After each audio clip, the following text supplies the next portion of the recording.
అప్పుల బాధలు వెంటాడుతున్నాయా? అయితే 6 జేవిఆర్ వారి జాతిరత్నాలు ధరించండి.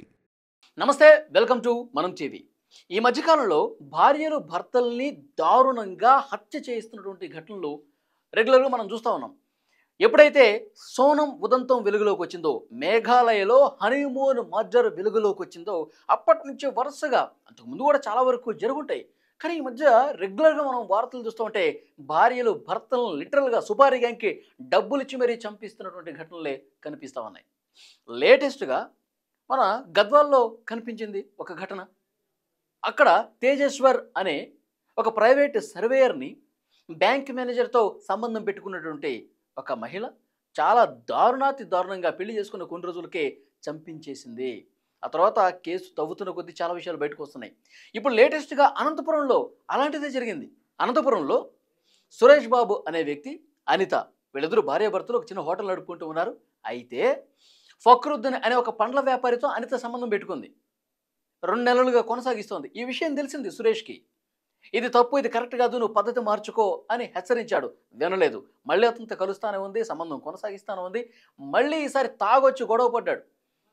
నీకు ఎన్నిసార్లు చెప్పాలి, నీకు అర్థం కాదా, ఎందుకు జీవితం నాశనం చేసుకుంటున్నావు అని హెచ్చరించాడు. కానీ అనిత వినలేదు సరికదా. తర్వాత ఏం చేసింది, వరుసగా ఈ ఘటనలు జరుగుతూ ఉన్నాయి. సోనం దగ్గర నుంచి రెగ్యులర్గా ఇవన్నీ ఘటనలన్నీ ఆమె చూస్తూనే ఉంది. ఏమంటుందంటే ఫక్రుద్దీన్కి ఫోన్ చేసి, మనం దొరకకూడదు.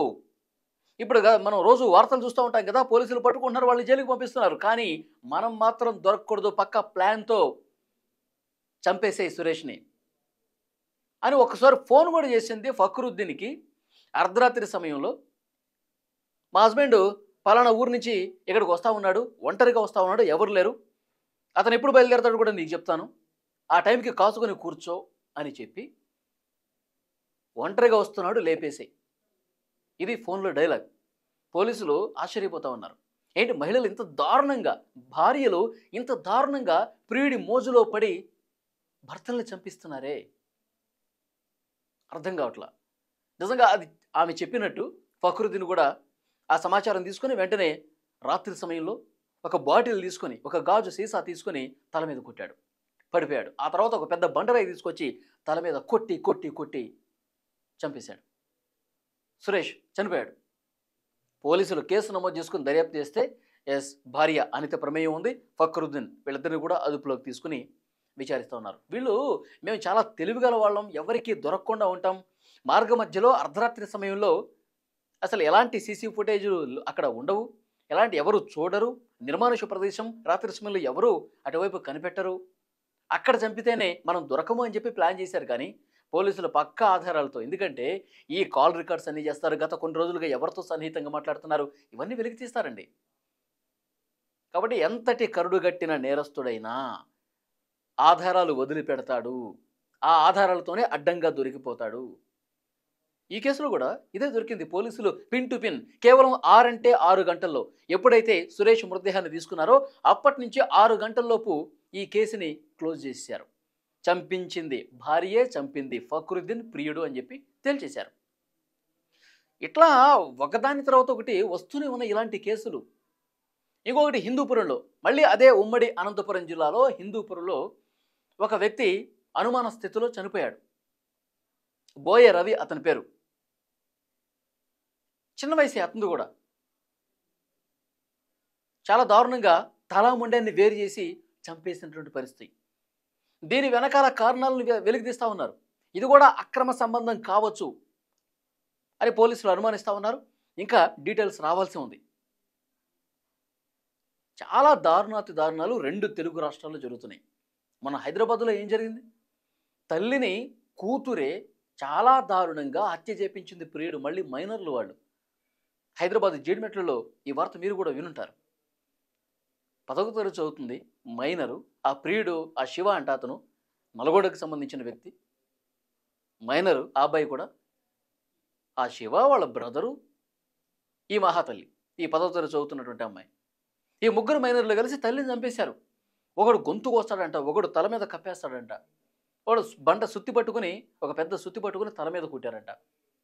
ఒకసారి కొన ఊపిరితో ఉంది, అసలు చనిపోలేదు మా తల్లి, మళ్ళీ బతికితే మనకి ఇబ్బంది అయిపోద్ది, మళ్ళొకసారి రా, మళ్ళీ కొట్టి కొట్టి చంపు అని చెప్పి ఫోన్ చేసింది కూతురు. సమాజం అసలు ఎటుపోతోంది? విలువలు ఏమైపోతున్నాయి? తల్లి కూతుళ్ళ ప్రేమ ఏమైపోతుంది? మైనర్లు ఈ విధంగా పూర్తిగా వాళ్ళ మైండ్ కలుషితం అయిపోయింది. ఇలాంటి ఘటనలు చూస్తుంటే చాలా దారుణం, చాలా దారుణంగా కనిపిస్తుంది. అంటే పెంపకంలో చాలా వ్యత్యాసం ఉంది.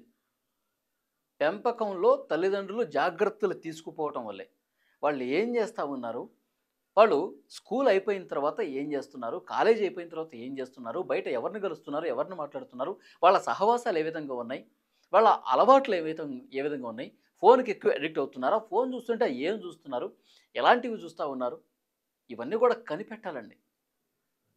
ఇదేమీ లేకుండా తల్లిదండ్రులు పిల్లల్ని గాలికి వదిలేస్తే ఇలాంటివి జరుగుతూ ఉంటాయి. సభ్య సమాజం తలదించుకునే విధంగా, వాళ్ళు తలదించుకునే విధంగా ఈయన పక్కన పెట్టండి, లిటరల్గా తమ జీవితాన్ని కూడా నాశనం చేసుకుంటారు. ఏదో మన క్షణికావేశంలో చేసేస్తే తర్వాత మన లైఫ్ బాగుంటుంది అనుకుంటారు, కానీ ఎక్కడ బాగుంటుంది? జైలుకి వెళ్తారు, సంవత్సరాలు జైల్లో మగ్గాల్సినటువంటి పరిస్థితి ఏర్పడుతుంది. క్షణిక ఆనందం కోసం, క్షణిక ఆవేశంలో ఇలాంటి దారుణాలకు పాల్పడితే క్లోజ్, జీవితం అనేది లిటరల్గా ఆ రోజుకి క్లోజ్ అయిపోద్ది.